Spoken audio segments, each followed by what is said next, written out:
La obra de Kropotkin es, indudablemente, de gran valor. Títulos como La conquista del pan o Campos, fábricas y talleres merecen ser publicados, releídos y revitalizados. Como es lógico, existen muchos aspectos de esas obras que hay que contextualizar en su momento, como por otra parte hay que realizar con cualquier autor. Al mismo tiempo hay que observar los enormes cambios que se han producido desde entonces en tantos aspectos de la sociedad, la política y la economía.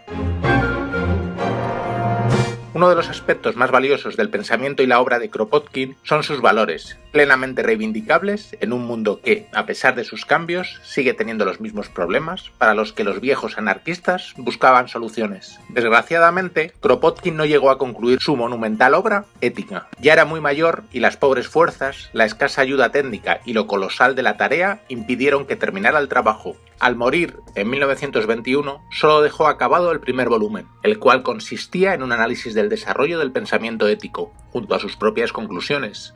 Aún así, el esquema de su teoría aparece ya en ese primer volumen. Sobre el mismo, Herbert Read dijo que constituye, incluso en su forma incompleta, la mejor historia de la ética que se ha escrito, algo con lo que muchos están de acuerdo. Para analizar este trabajo hay que tener en cuenta que Kropotkin no pretendía llevar a cabo un tratado propagandístico, es decir, una ética específicamente anarquista. Lo que el sabio se proponía, según el testimonio de Nicolás Lebedev, era escribir una ética puramente humanista, utilizando a veces la palabra realista. No admitía una ética separada, ya que para él la ética debería ser única e igual para todos los hombres. Por encima de la clase o partido al que podamos pertenecer, somos ante todo seres humanos, siendo una parte de las especies generales. Como es lógico, Kropotkin pensaba de cara a la sociedad del futuro sencillamente en términos de seres humanos, abandonando esa losa de lista de categorías que ha pesado sobre la humanidad a lo largo de la historia.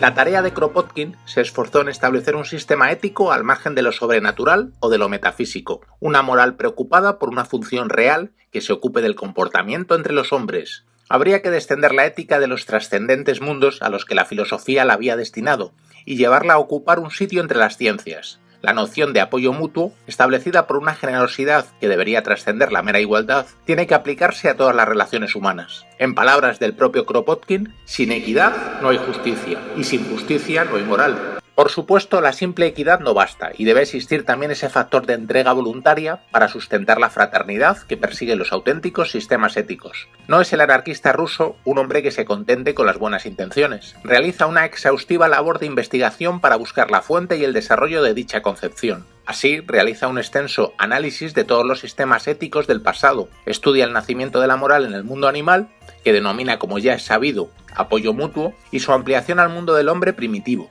Del mismo modo, analiza el desarrollo de la idea de justicia entre los pensadores de la antigüedad y el desarrollo último, en el cristianismo y en el pensamiento posterior, de la concepción del sacrificio personal de dar más de lo que la justicia demanda. El estudio que Kropotkin realiza de los diversos filósofos éticos es justo y equilibrado. A pesar, por ejemplo, de su oposición a la religión organizada, ello no impide que saque valiosas conclusiones de las enseñanzas éticas de figuras como Buda o Jesús. También defiende de toda distorsión histórica a otros autores, como es el caso de Epicuro. Hay quien destaca el magistral análisis de los filósofos morales de la Ilustración y, a pesar de quedar incompleto el siglo XIX, analiza también autores más o menos olvidados como Spencer y Guyot, lo que contribuye a su recuperación. Es muy apreciable la visión integral que hace Kropotkin de la historia de la ética, al mismo tiempo que su esfuerzo por situarla en un plano humano y terrenal. A pesar de ello, observa dos tendencias históricas desde la antigua Grecia. Los moralistas, que consideran que los conceptos morales son inspirados al hombre por una instancia sobrenatural, confundiendo, por lo tanto, moral y religión, y aquellos que ven la fuente de la moral en el hombre mismo, y tratan de emanciparla de toda visión religiosa. Kropotkin denominó a esta corriente moral natural. Con el caso de los hedonistas, que suelen identificar la moral con la búsqueda de lo agradable, incluso cuando el hombre se proponga elevados fines, los problemas sobre los fundamentos de la moral siguen en pie. La primera base de la ética hay que buscarla en lo social, aunque resulte abstracta y lejana a nivel histórico como fuente, por lo que sigue siendo necesario buscar fundamentos más sólidos. Epicuro y las corrientes hedonistas y eudemonistas insistirán en los principios de utilidad personal, del goce y de la felicidad. Por otra parte, la corriente de Platón y los estoicos seguirán buscando en la religión la base para la moral, o bien en las nociones de compasión y simpatía, un contrapeso para el egoísmo.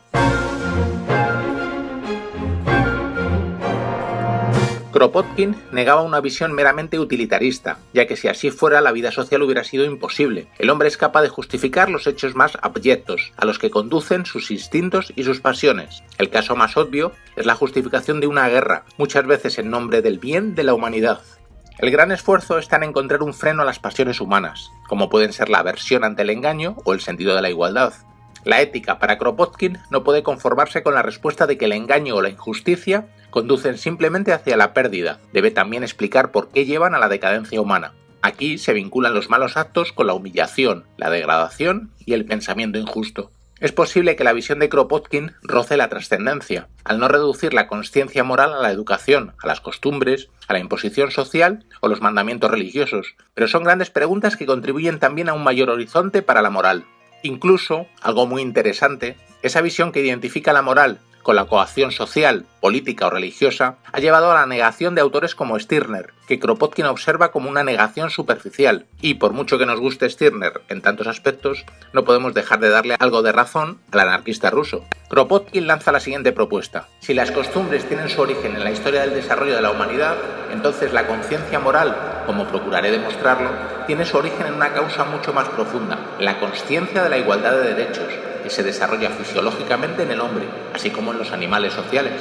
Tras la muerte de Kropotkin se publicó este primer volumen de la Ética incompleto. Aunque el autor quería que algún amigo utilizara sus notas para completar la obra, razones técnicas y políticas, desgraciadamente, lo impidieron.